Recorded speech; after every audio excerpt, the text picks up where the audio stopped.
जय श्री कृष्णा, जय श्री राम, जय गौ माता, जय राधे श्याम। आप देख रहे हैं तुलसी तपोवन यूट्यूब चैनल। और आप सब कैसे हैं? इस वीडियो में हम चर्चा कर रहे हैं श्राद्ध पक्ष में, पितृपक्ष में, यानी आश्विन क्वार के महीने में पड़ने वाली जो एकादशी है उसकी कितनी बड़ी महिमा है। पहले तो मैं आपको यह बता दूं, ये एकादशी पूर्वजों के आत्म कल्याण के लिए किसी वरदान से कम नहीं है।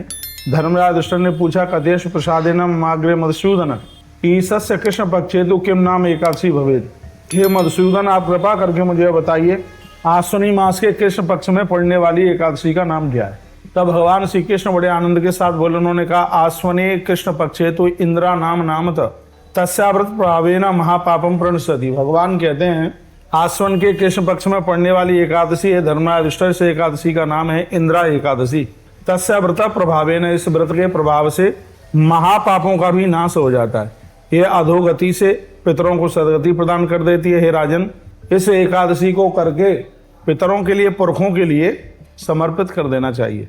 तो अब यह एकादशी पड़ कब रही है, ये मैं आप सभी भक्तों को ये बताना चाहूँगा, क्योंकि लोग कंफ्यूज हो रहे हैं। कोई कह रहे हैं कि 17 को है या कोई कह रहे हैं कि 18 को है। तो सबसे पहले तो मैं आपको कह दूं कि अब के बार 2 एकादशी नहीं है, एकादशी एक ही है। एक है, 2 नहीं है, क्योंकि एकादशी 16 तारीख की आधी रात्रि को 12:20 साढ़े 20 मिनट पर आरंभ होगी, यानी तारीख तो 17 लग जाएगी।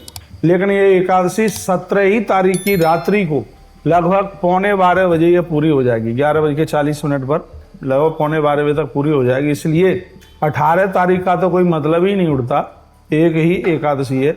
और आप यह व्रत उदिता में है, 17 तारीख को ही करना। तो मैं आप सबको कहना चाहूँगा, अब के बार 2025 की एकादशी आश्विन मास की पितरों की जो 11 से पितरों की जो एकादशी है, यह 17 तारीख को ही है।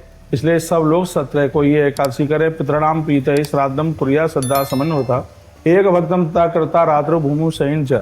इस रात्रि को जमीन में सोएं। एकादशी का व्रत करने वाले लोग, भले ही आपके घर में कोई तिथि नहीं पड़ती है तो भी एक ब्राह्मण को बुला करके और उसको भोजन कराइए, उसको जिमाइए।